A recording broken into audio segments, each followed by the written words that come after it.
And so welcome everybody. This is our 78th call of the Amazon Investor Coalition. And this is a weekly call and podcast series dedicated to advancing forest-friendly economic development across the Amazon region of South America.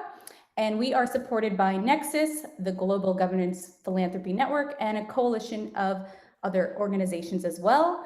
And so this is an exciting call for us because this is the first time that we are featuring a Bolivian Amazon region focused work. So today we are featuring the work of Ursula Pero, and she will be our speaker, and she is the founder of Biodiversity Allies and Land for Good. So welcome, Ursula.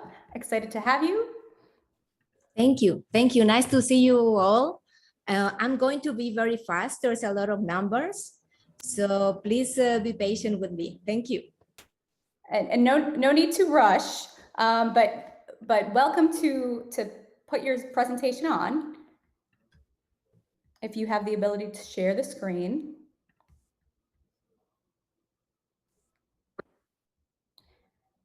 And then Ursula, if you don't mind giving us a little background about who you are, your story, and then you can go ahead and jump into your presentation. Yes, my name is Ursula Pero, as she mentioned. I was born in Bolivia. I grew up in Bolivia. I did my college degree here. During while I was growing up, I lived in 3 different cities. One is La Paz, another Santa Cruz, and another Cochabamba. Give me a little second. Very good. Well, let's start. I'm introducing a presentation about the land use and deforestation of Bolivia. Most of the work was made by Probioma and other foundations for the people that are aware of Bolivian situation. Bolivia is the 12th most biodiverse countries, and that is surprisingly because it is also a landlocked country. On the list is the only landlocked country with the most biodiversity. Bolivia is also very low populated. We only have 11 million people. The forest cover is very large. It's about 58 million hectares. This is the Amazon basin. If you see Bolivia, it's in the core of South America. And most of Bolivian territory is Amazon. It's probably near 50%. The deforestation hit us hard the last years, especially. Here is Bolivia, and if you can see, here is Brazil. It's almost the same region. About why we have deforestation in Bolivia. The first reason is mechanized agriculture, the second cattle ranching, and the last very small scale agriculture. The changes in agriculture uses, you can see them here. During the years, we changed from cereals, wheat, to mostly soybean. Here you have most of the food we eat also has been reduced because of the focus on oil. And as you can see, most people think that coca leaves are important part of deforestation. Actually, it's not that much. The red line on the bottom is coca leaves. Bolivia now is importing food. That is very sad because we are losing our food sovereignty. As you can see, the changes are huge. Here you have a chart for all the years, and total imports has been increasing year by year. We now are importing more than $800 million in food. Now, who are the players of soy agribusiness? The biggest, with the bigger properties, mostly are Brazilian, Japanese, Amish, Mennonitan is Amish, and Bolivians is just 1/3. With the smaller scale agriculture, it's almost the same. Nationals, Bolivians is just 1/3, and then Amish is the other 2/3. We used to have conventional seeds for soybean. GMO seed started 2005. As you can see, we used to have 80% or more of conventional seed, and now we have almost nothing. It's very little what we have of, everything is GMO soy. In contrast, you can see the performance per hectare on the bottom. It hasn't changed that much.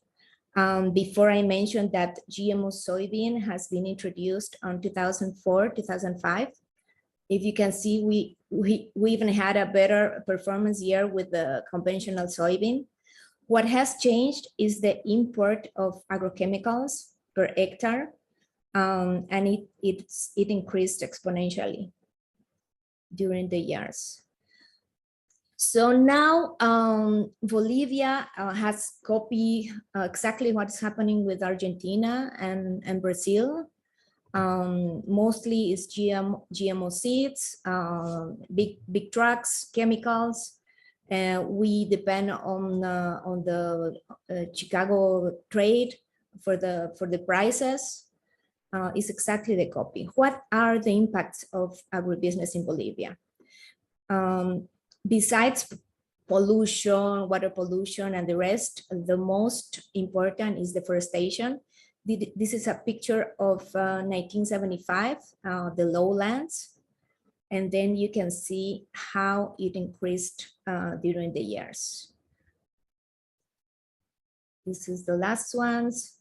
And the last picture on your right is how it's now. We don't even have wine breaks. It's just completely chopped forest, just soybean. It's what some Argentinians called green deserts. So every year the deforestation has been increasing, especially for the soy. There's not enough data lately. The last one was 6 million hectares for 2010, only in 1 year. This is also a picture of soil erosion and degradation. You can see all the upper level, and this level is the Amazon. We have a lot of deforestation, also fires, and also a lot of concessions in the forestry. Now, the problem in Bolivia is mostly illegal deforestation, and that happened. 3 million were deforested illegally from 1996 to 2009. After that, the government gave a perdonazo, that's what it's called in Spanish. So they legalized all the deforestation. Approximately 81% of deforestation is caused by the soy industry and cattle grazing. These are two of the indigenous territories. One is in the north of the Amazon. These are the tribes. What they requested is 2 million hectares, and what they got is 1 million hectares. You can see that there is only 9,000 people living in near 2 million hectares. Then this is the Amazon South. It's similar. They received 1,500,000 hectares titled, and there's only 17 people living there. Now, why Bolivia needs a change in this soybean agribusiness agriculture? First of all, environmental impact. That's impacting not only us, it's impacting all the world. Lower unemployment rates. Now we don't have, because of everything is mechanized, people from the country are leaving to go to the urban cities. As you saw before, we have less food, so soybean has not contributed to the soil security, and also it is contributing, agribusiness is contributing to the global greenhouse gas emissions. Now, what we propose with Land for Good is to restore the lowlands. What you saw, to restore that with agroforestry and agroecology. Why both? Because only agroforestry could be tempting to do the same as before and do monocultures. That is what we witnessed with acai, with palm oil and everything else. We need to have a mixed system that also contributes to the people, you know, socially, and also to the environment. Now, what we need is investors that look in the medium term and the long term. What we have now is a very short-term site of investments. Brazilians usually, Brazilians and Argentinians that are in Bolivia, sometimes they just rent the land for one season, and then they move to another place, and that's what is going on. That's why the deforestation is increasing, because the lands become tired. You have some type of they don't produce as much. Now, why Bolivia? Bolivia is the last country in South America with affordable land. Prices fluctuate now from $300, you can maybe 10,000. It depends on where the land is located. There's a lot of investment, especially in cattle ranching and other places. That's why the price increases. There is a lot of land available. Compared to United States or even Europe, it's very hard to find land. Here, there is a lot of land available. You can go to any real estate company and you will find lots of land. There is at least the information I received is at least 1 million hectares, but very easily you can increase that to 6 million hectares. The labor is still low. We're talking about maybe $230, $250 a month. That's a minimum wage. There is a lot of water availability. The area of the Amazon is huge. The aquifers are very low, sometimes 60 meters, 100 meters, you find water, besides the rain, obviously. The taxes for agriculture are low compared to other countries.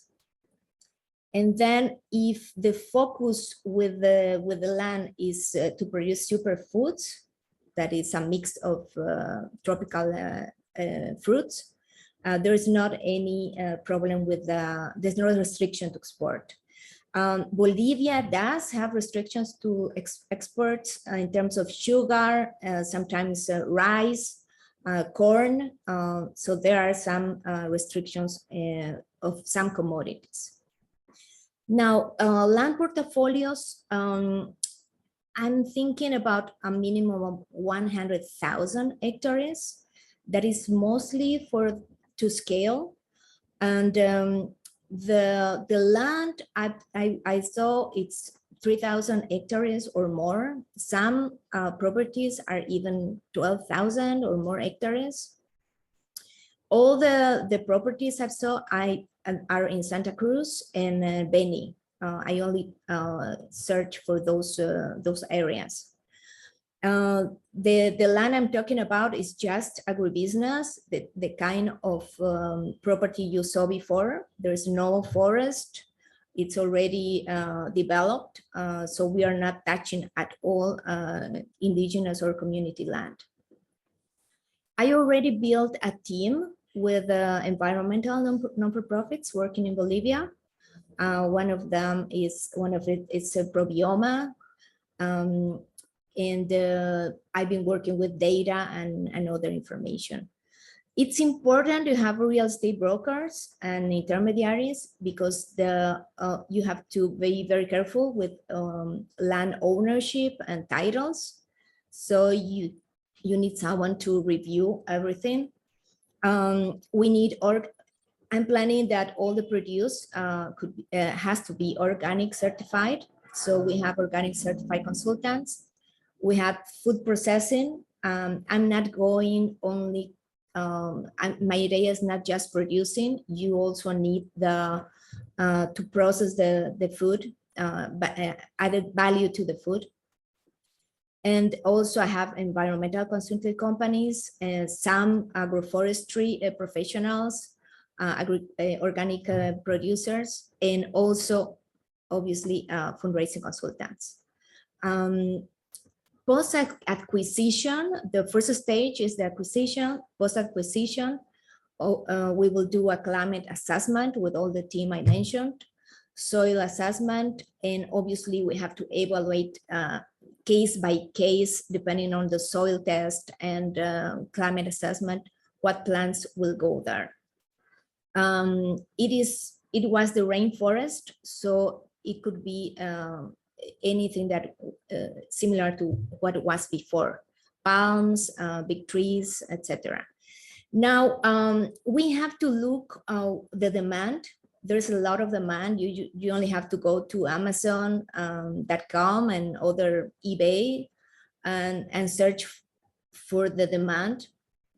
And there's demand for everything. There's demand for acerola, there's demand for acai, papaya, banana. There's a lot of fruits that are in high demand. And surprisingly, there's a lot of demand of medicinal plants and trees. You can find cat's claw. You can find a lot of tropical and Amazonian medicinal plants in the United States. So the final products, I'm thinking it's fruit power, dry fruit, leaded fruit, extract, tinctures, oils that could be harvested from the new companies. Now, the planning of the products, it has to be what's the best. We have to look for niche markets. There is a lot of competition, especially Thailand and all those tropical countries. So that planning has to be very careful. Also, Bolivia is a landlocked country, so we have to consider the transportation costs. And as I mentioned, an important part of the project is to have basic processing produce. Some plants of freeze drying, cold press, that kind of stuff. The planning is a 5 to 10 year plan. With obviously you have diverse crops. Some of the products I've seen that we can produce, medicinal plants, some powders that are now on demand. What is the key to success? Is the transformation of the output. It's impossible to think about selling the produce as it is. Bolivia is very small, as I mentioned, it's just 11 million people. We are not able to consume everything. So we need to add value and export. I suggest mimicking to grow, mimic the agribusiness model. The soy model provides everything from start to finish. They give money to the farms at the beginning for seeds and everything. They provide the silos and then also process and export. I'm thinking a mini agribusiness model, but for agroforestry. We have to think on the final consumer, what they want, and what they want is not rare. They want products without pesticides, superfoods. That's what the consumer wants. And we have to reduce the risk with diversification. And actually, that's exactly what agroforestry gives us. We need to have in one property different trees, different crops, and the same is our market. The plan obviously depends on the demand and what we can do in the properties. Some crops are seasonal, just 3 months. It could be peanut, it could be even soybean, if it's organic. And the goal is to do intercropping. So now, well, I finished. I would love suggestions, maybe fundraising ideas, possible partners, and well, thank you. Thank you. So if you have specific questions for Ursula, please put it in the chat or raise your hand. Ursula, I got a couple of questions for you, and then we'll open it up to the audience. So I do want to dive into Land for Good and what you're working on. I would love to know a little bit about the background of what got you there. So how did you end up here at this point? And what was a little bit of your background? Yes.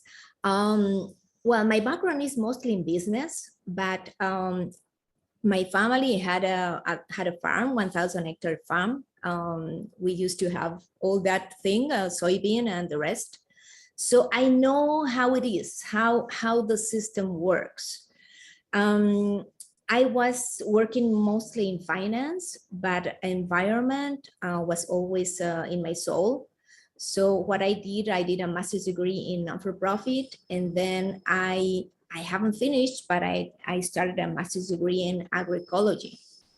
So what I really like to do is do something for what's happening with the planet. That's in my core. And so you're also involved in Biodiversity Allies. Is that tied to what you're doing with the work for Land for Good, or what's the connection there? Yes, the Biodiversity Allies is a non-for-profit. I started that in New York. It's a New York non-for-profit. The goal of the non-for-profit mission is to preserve plants and fungi. It's related. Our first goal is to build a network of allies. And an ally could be a small farmer that preserves 150 varieties of tomato. It could be a tribe taking care of 50 medicinal plants. So what we are doing is building the network. And after we build the network, allow the communication between members of the network. Our goal with Biodiversity Allies is to allow the allies to exchange seeds, to exchange knowledge, because that's what we need. We need to continue doing what the human beings have been doing forever. That is changing their best plans, and obviously that's what we've been doing. That's our goal. So if someone knows an ally that could be part of the network, please, I would love to know it. So then the major part in terms of the development for Land for Good right now is building up the team and building up the network. You mentioned you had a couple of nonprofits that you were working with in Land for Good. Where are you in terms of the current status for the project? We started 6 months ago. It's very recent. What I did was leverage what was happening with the land, how much land is available, knowing if the owners now are willing to sell it, and they are willing to sell it. That is rare, because usually in other parts of the world it's very hard to find land. So that's good news for the project.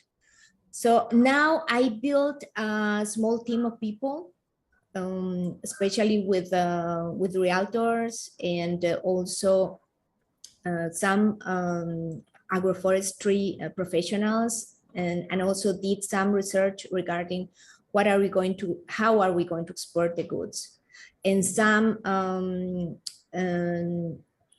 products that we could start producing after the first stage. Okay.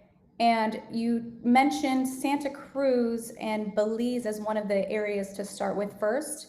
Is that because of demand of owners wanting to sell? How are you sourcing the owners that you're? Santa Cruz is the most deforested department in Bolivia. That's what I picked Santa Cruz. It's very sad. Beni, they are starting to deforest the Beni, not really, it's not as bad as Santa Cruz. So the goal of the project is restoration and reforestation. The second goal is obviously get a profit with the products that are going to be produced. But the first goal is reforestation and restoration. And how are you sourcing the owners? The owners, believe me, there's a lot. I grew up here, so I have a lot of friends of friends. I already contacted realtors. We have Century 21 here. We have big companies, very organized. So there is plenty of land and there's plenty of sellers. And so how are then are you evaluating the products? So there's a couple of different avenues that you mentioned in terms of areas of superfoods and trees. How are you evaluating which ones work for the land? That will be done in a second stage, but in general, we have it was a rainforest. All this area, it's tropical land. In whatever you imagine, obviously we do have the native plants here. For example, kusi is one, kusi palm. Then you have other plants as well. But we can use moringa, for example. We can use papaya. Is not native from here, but you can do papaya. You can do acerola. You can do, and it has to be a mix, but you have to think about also the demand, because otherwise we won't have success. If we want to build you have to sell. You have to sell. You have to emulate what is happening now. Yeah. So then with that being said, is it possible to be able to do this with indigenous land? How do you work with indigenous communities if that's the case? Indigenous communities is very, very hard. Very hard to work with them in terms of a project like this one. Indigenous communities, first of all, you need to map the area. Unfortunately, we don't have the areas of the TCOs mapped yet. I'm saying that how part is deforested, how part is just palms, what part you need to have an assessment of the land and also the soil. Some of the it's very politicized. Some of the organizations, some of the tribes. So it's very hard to reach them. And also because of past problems, they distrust. They don't trust, especially and outsiders. So you have to be very careful. I think that with the indigenous communities, it's better to work with non-for-profits and help them first know what they want, what are their needs, and then maybe in a small scale work with some parts that they might have deforested. They might have some fires, and then you can work a project like this. But in general, it's very difficult. Sure. So that makes sense. So do you see partnering with nonprofits that are working with them? Is that one of the goals as well? That would be great. I could be the link even with the not-for-profit in New York to help the tribes. As I mentioned, we need to assess the land. some part has issues. They have issues all the time. They have illegal loggers come into their territories, so they need an assessment. If we can help them perform an assessment and then even some training to care for the forest. There is a project that a foundation in La Paz has to control with GPS, but it's they are just writing the grants and everything else.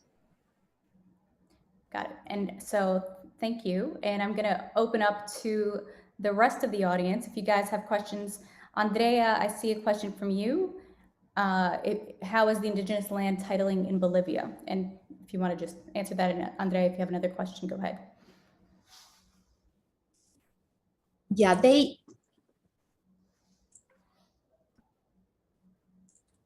indigenous communities, they own the land. There's like two types of title. One that allows them, they cannot sell the land, they cannot get a loan with the land. They can just occupy and harvest the products. They might have but they don't have the tractors, they don't have anything, so they cannot use the land in any mechanized way. But it's mostly because of lack of funds.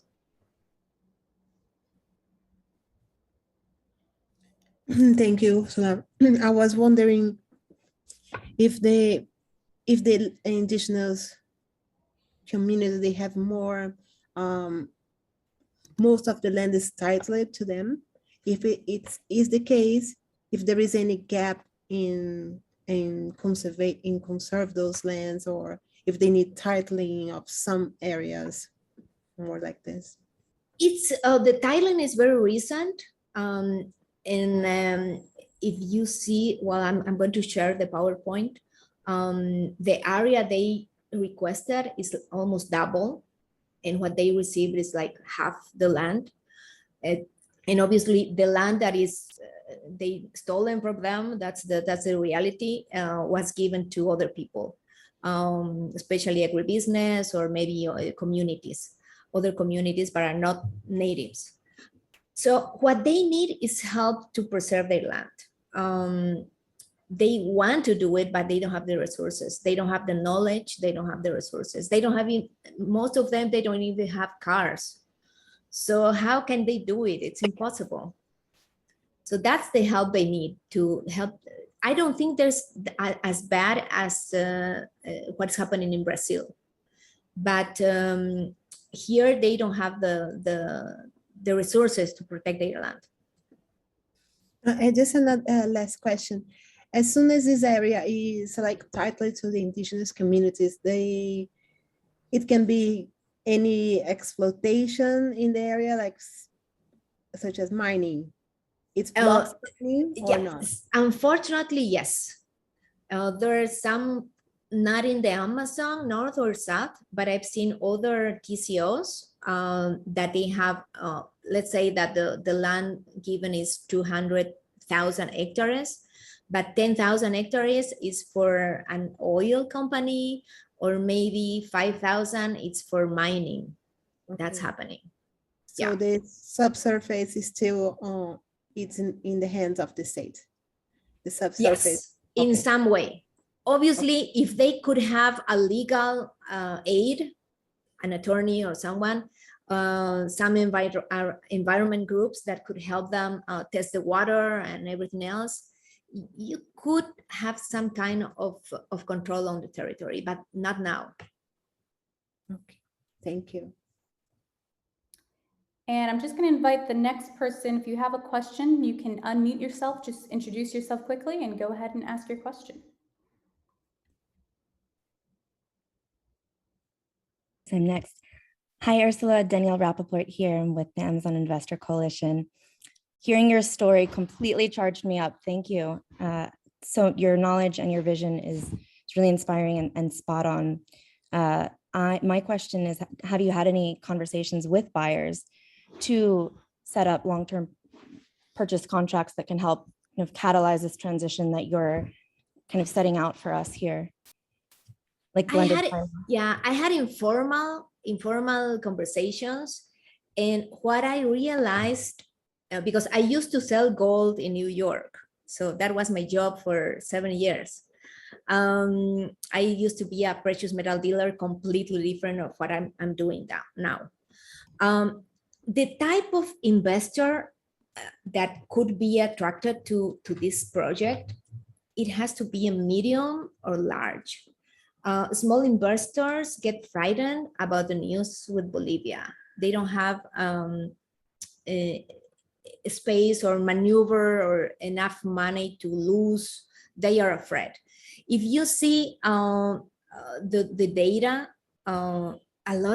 most of the land is in hands of foreigners. So there's not a real problem here in terms of investments or issues. But obviously we have a bad reputation in the world. That's the reality. We have to see the reality. But in terms of environment, if you find an investor that is looking in a win-win term in terms of environment, that is the key investor. That's what the minimum, I think that is 100,000 hectares, because it's not just land, you just implemented a system. Is the land, and you also have the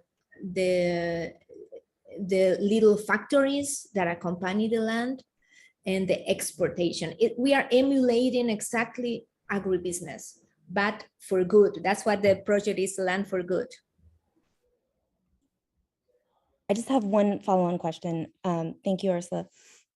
How does fire and what's happening, what we're seeing because of climate, this combined force of climate change and deforestation, how is that affecting your forecast for this agroecology project and the risk involved? Yes, I was here last year. I arrived last year to Bolivia. Fire in Bolivia is mostly provoked. It's not like what you see in California. It's different. It's very humid. All Santa Cruz and Beni is very humid. So when you saw the 2010, we had huge fires. We also had huge fires to 2019. Most of that is provoked. And the reason is because they want that land. It's fiscal land that people set fire, and then the government legalize the fires given that land. So that's what happened. I think that we need to have some pressure also from organizations, for investors, to the government to stop this, because we need to stop deforestation. Stop the fiscal land, it must be respected. We don't have that issue with indigenous land, not that much, but with fiscal land, yes. All right, William, you're next. Reintroduce yourself quickly. Hi, Ursula. Thank you very much. I'm William Lana from a small impact investing portfolio that's attached to the Full Circle Foundation.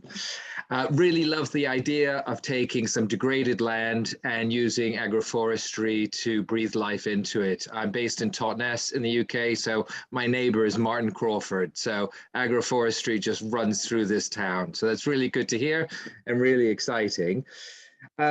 I love the proposal will have a third-party element. So you're talking about organics, for example. So it's not just you saying, look, I'm doing these wonderful products and very low impact and increasing biodiversity, but there's also someone else saying that as well. And I think consumers increasingly, they've got to be careful with greenwashing. And so they really like to see that third-party inspection. So thanks, and nice to see that included.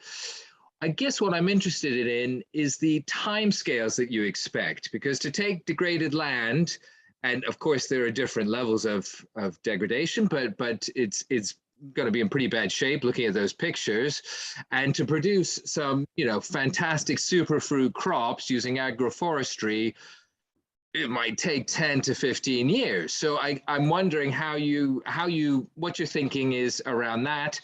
and excited to hear a much better answer than 10 to 15 years. Thank you. Yes.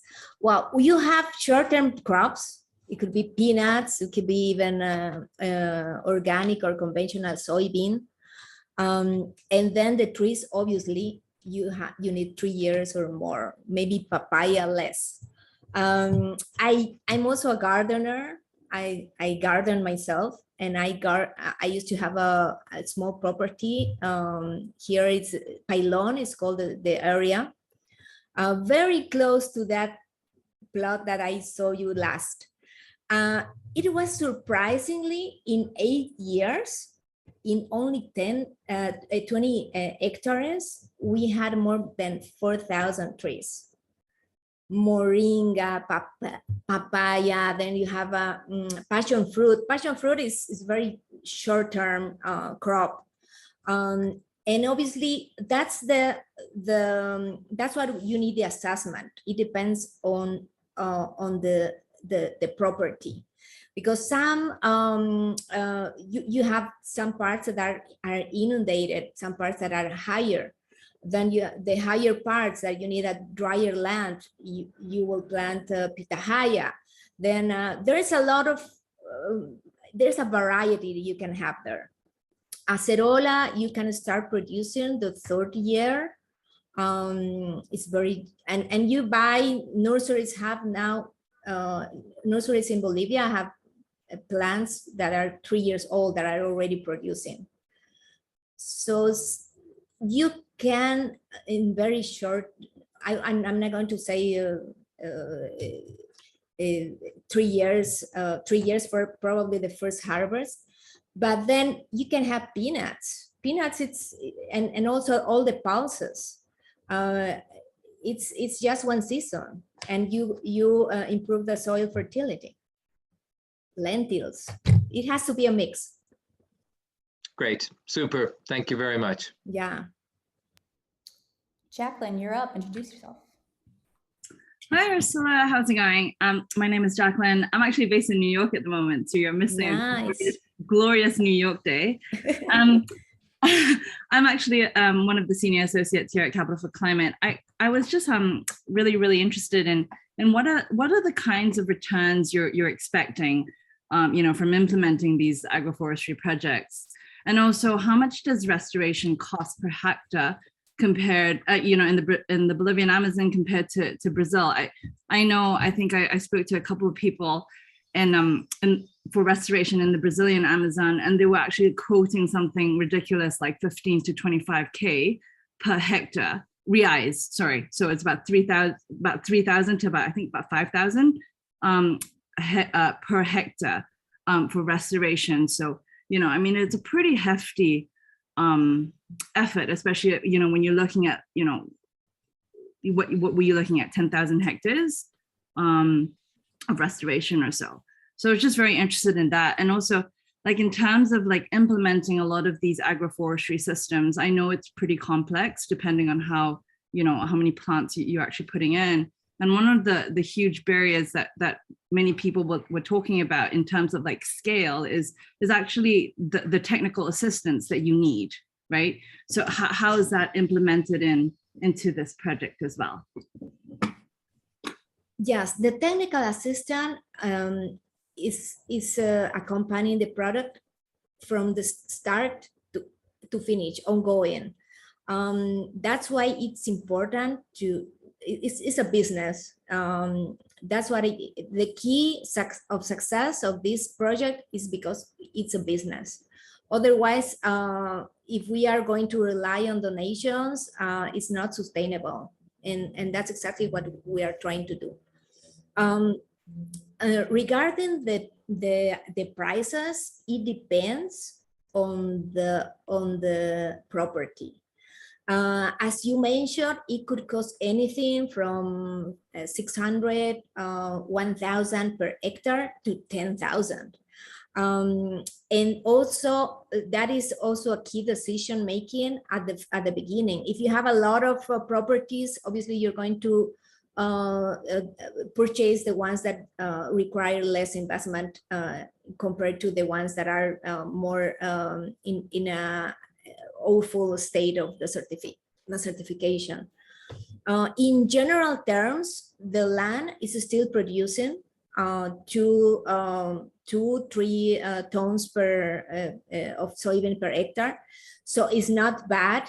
That's the amazing nature we have here. We still have rain. We have the soil is really good. Certain parts are really compacted of the land, but that is solved very easily when you do the crop rotation. As I mentioned, pulses, some hydroxine fixation crops, and then next year you plant the trees. But anyway, it's not cheap. Let's just think it will cost at least $1,000 per hectare, at least. Yeah. Now, regarding the return on investment, the approximate amounts that in India, they've been developing this already. They are comparing the normal crops besides agroforestry, and the inputs, the results from agroforestry, it's 3 times. So it's a good business. It's a win-win situation for everybody. And Franz, I know you didn't have a question, it was a statement, but if there's anything else you'd like to add, go ahead. Thank you. How are you going to decide which products are you going to produce? Because there are some mixes that are better than others. So as you said, it's a matter of the market as well. I've been working with value chains in Colombia, and I know that exporting this type of goods, they have through a very difficult process. So there is no almost any guarantee that the produce that you have will go through, will be approved. So there are a lot of things that one has to take into account. So what are the type of products that you've been thinking on the first stage? All the products are going to be processed products, powders, fruit powders, fruit leather, fruit, dry fruit. That's nowadays like a staple for the citizen of United States, Canada, Europe. Everybody's eating dry mango in the subway and everywhere. It's not like before. What I noticed that in terms of like 15 years, the citizens everywhere embrace new products very easily. When I was growing up, there was no chia, there was not a lot of products that we eat normally now. Even quinoa, it's a boom. Who knew that quinoa will be selling that much? It's not something that we grew up, but people embrace the products. If you see, it has to be the system also, besides the trees, the crops that are cultivated just by the season. In Bolivia, usually you have 2 seasons. Sometimes you can even do 3 because of the nice weather. So you can adjust very easily from one season to the other. That's what they do. 1 year, agribusiness cultivates soybean. The next one will be sorghum, and the next one will be sunflower.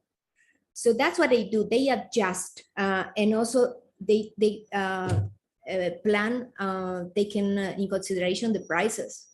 What is the most attractive? What is your niche market? You have to. It's a business. You have to look for niche markets also to take advantage of the pricing. You need to have a pricing strategy, and also the planting. It has to be joint. All right, and Martin, you're up next. And reintroduce yourself. Okay, hello, I'm a geographer based in Bolivia. I have actually left Switzerland 3.5 years ago to work for the Amazon. And Ursula, I have 1 million points to discuss with you, which I will not share because it's just too large. But let me say one thing. We're working with high-intensity agroforestry systems, mainly in small communities and in indigenous communities. What's interesting is that we have people who have reached $2,500 net profit per year per hectare. So if you compare this with soybean, evidently it's just way better. Yes. And so this is a point that we should keep in mind.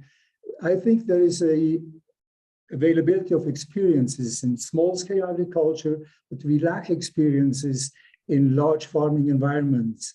So there's a very interesting topic of scaling up. And if you talk about large farming, adequate machinery, which is not available, which has to be developed. And why not think about integrated systems along the value chains that can integrate large-scale producers and small-scale projects? Because it's all the same. It's in environmental terms, it's the same issue.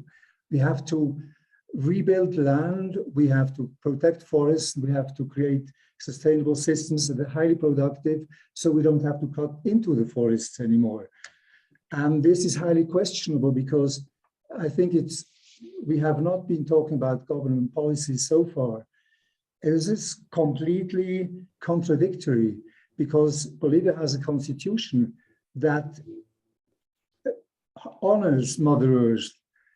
And in actual politics, there's large-scale untitling of public lands, which is a cause for the forest fires. And there's a large-scale reassignment of public lands to agribusiness. And the goal is oilseed. So we have a very oilseed-friendly public policy, and we are building an alternative to this. So let me finish with a question. How do you relate to these government policies that actually favor oil crops? And how can you create a niche for you kind of projects? I think the government point of view, well, what they want is to be able to export. That's their main issue. That's why they favor agribusiness. The small farmer is not producing enough for exports, and they need the export money. You know, I think that if we develop a larger scale agribusiness that, as you mentioned, will increase the income of the farmer threefold. And also will be exporting other products, not only soybean, because it's silly to export soybean. It's not just it's just a commodity. There's not added value. So if we do that, the government will comply with and also will favor the system. I don't think the government will try to object or oppose if it's a private project. They won't. I had conversations even with another thing we can do is to produce seeds. There's not enough non-GMO corn seed in the world. That's why they can change. We can produce non-GMO soybean. There's at least 15 or 20 varieties that are needed everywhere. Because this shift is not only Bolivia. Everybody realized that we need to change the way we do agriculture. It's not good for the planet. But there's not enough seeds. So part of the project could be producing seeds.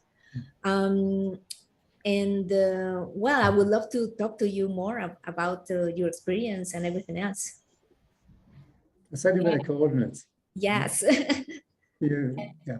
Perfect timing. We're right at the top of the hour, but Ursula, if you have more time to hang around, if anyone Yes, has of course. questions, this is the official hour is over, but we can hop on and take on additional questions. And Ursula, do you mind if we share your email if there's anyone? Yes, please. My email, my phone. We're putting the email in the chat. And then if anyone has any questions, introduce yourself and ask away.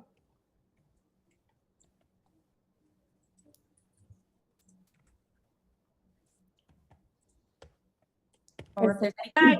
Oh, sorry. Go ahead. Go right ahead. Thank you. Hi, Ursula. My name is Viviana Salles, and I'm a researcher at the University of Maryland. I'm also from Bolivia. I wanted to ask, one of the issues with soy precisely is the fact that you need really vast amounts of land in order to produce this commodity, right? And high value crops, such as the ones that you are referring to, require much smaller amounts of land. And so, how do you see the production of these goods really being to what extent can they be a solution to the issue of large-scale deforestation for soy production? Because we don't really need such huge amounts of the products that you're mentioning, whereas soy is something that is in really great demand. And so, it's just wondering about the distinction between the forms of production of these two different kinds of goods that you're mentioning. Yeah, Viviana, how I see the issue, and not only a Bolivian issue, is the world issue. Is what do we want to produce? We want to produce food for humans or food for animals. That's the key. The issue we have now with soybean in Bolivia, it's really nonsense, because it's different comparing Argentina and Brazil, that they are not landlocked countries. We have to produce the soybean in Bolivia and then transport it to the sea. Bolivian soybean is bought by Colombia, Peru, and it's just animal food. So what the proposal here is to change and produce food for humans, not for animals. And I think the human being of the future is going to reduce the meat intake.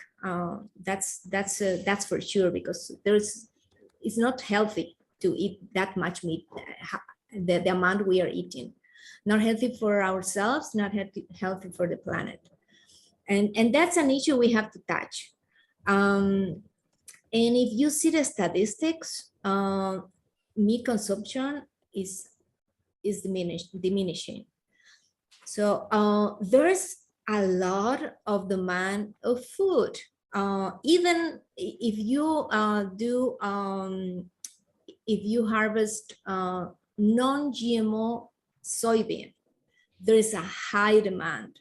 Non-GMO corn, there's a high demand. And then you have other products as well that you just go to Whole Foods and you realize quinoa noodles, lentil noodles, there's a lot of products. So soybean is just one product that unfortunately just wreak havoc in our forest. It shouldn't be like that, but it happened because of the right conditions, poor government, lack of policies.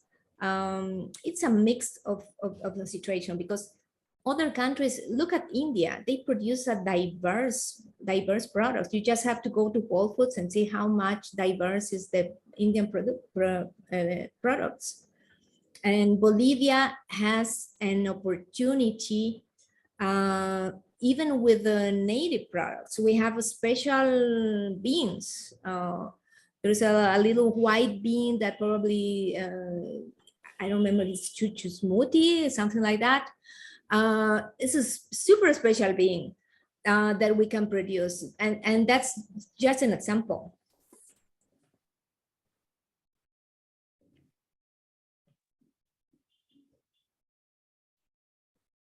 Yes, I understand and agree that there's definitely a lot to be done in terms of switching from food production for humans versus for animals. The other question is related, and perhaps it's a bit outside the scope of your project, but one of the, of course, the question is like, we still have a lot of deforestation right now happening for conversion to soy. And you know, the idea here is to reforest some of the stuff that's already been deforested, but to what extent, or I guess it's a broader question, you know, the focus on stopping deforestation that is currently happening instead of starting to focus on, of course, both things can be done at the same time. It's not a zero-sum game, but it really seems that the focus on stopping what's happening is really, really important, and something we should all be working towards. Yes, definitely we need to stop deforestation. And it's, I think as a, well, we couldn't do anything with this government. It's very hard.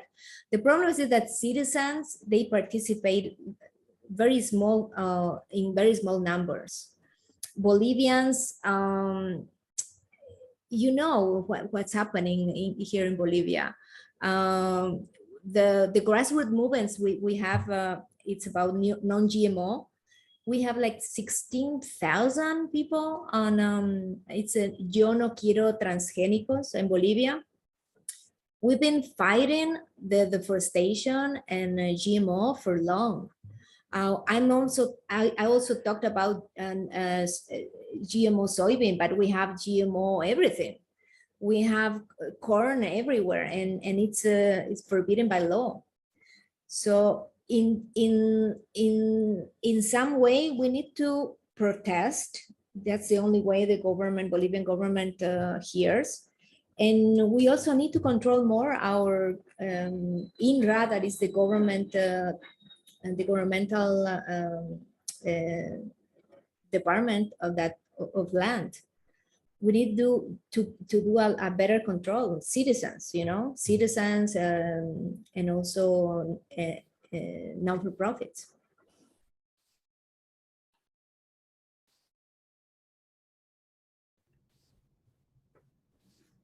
Any other questions?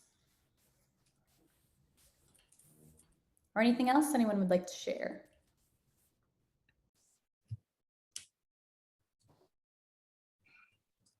I just wanted to make reference to the small comment I wrote at the very end of our discussion.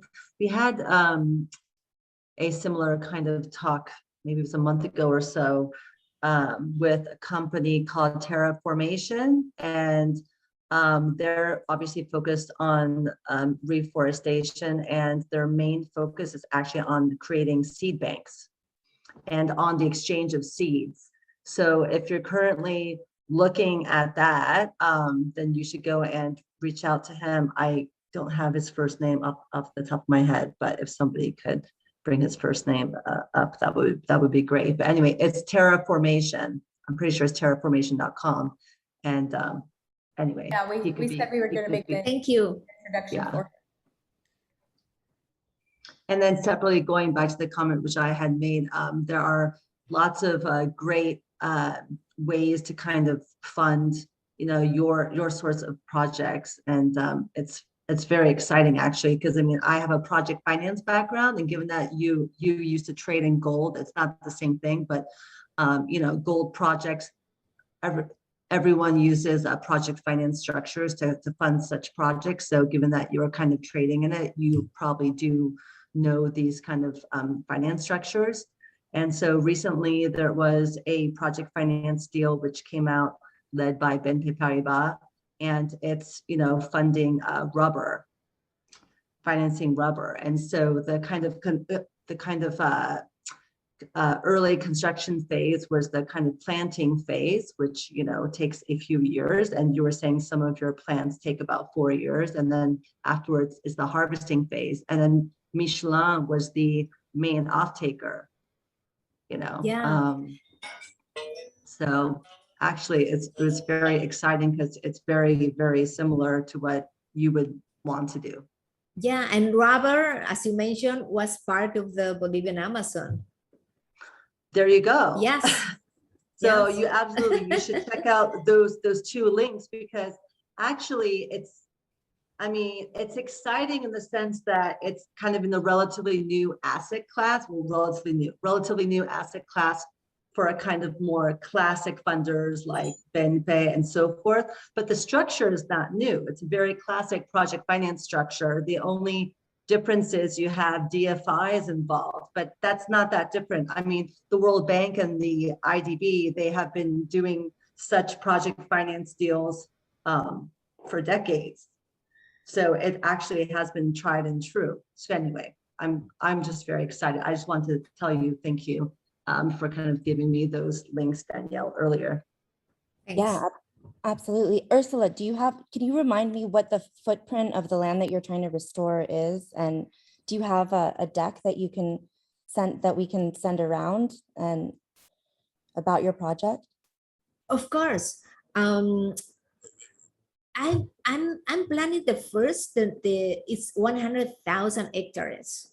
The total land in Bolivia, it's over 36 million hectares. What is already deforested, it's huge. So if we can do maybe one portfolio, 100,000, it's one portfolio. Maybe we can reach in 10 years, 10 portfolios, that will be 1 million hectares. It will be very tiny part of the Amazon, but I think that what the best is what we'll do for the rest, because if another farmer is looking, oh my God, they are with this project, they are earning 3 times more, I'm going to do it as well. So I'm trying to build something organically, but lead by example, something like that. Yes, the network effect. Yes. Does anyone else have any last question, last shameless plug before we let Ursula go? Someone, Maria, raise your hand. Thank you.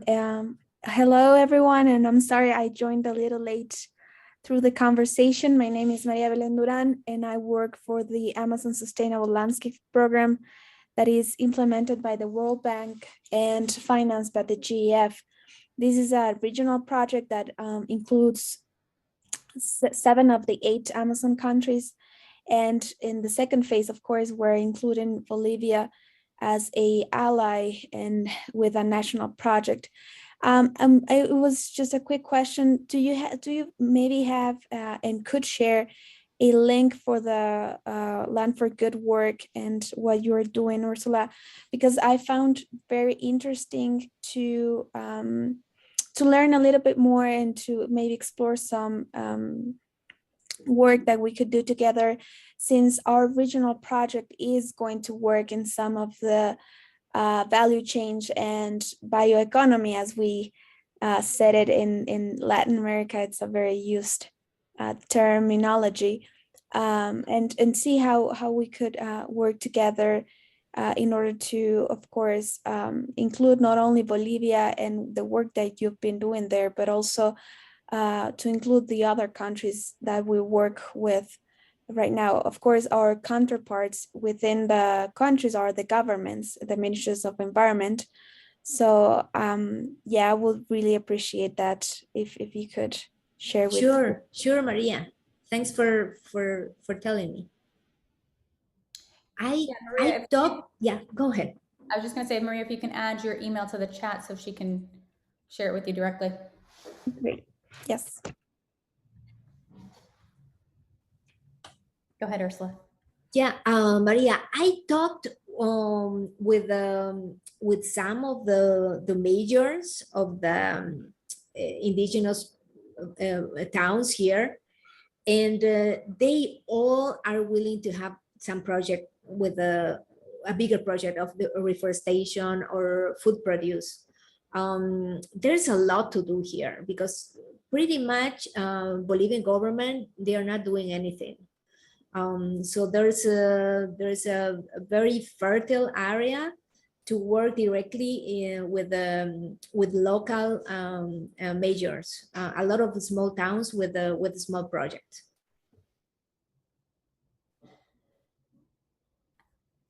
Great, great. Thank you so much for the information. Any last thoughts? Ursula, thank you so much. Thank you, Nayana. Wonderful. And thank you all. And I will follow up with you as well. Yes. And hopefully see you guys on the next Monday call. And have a great rest of your day. Thank you. Have a great day. Thank you.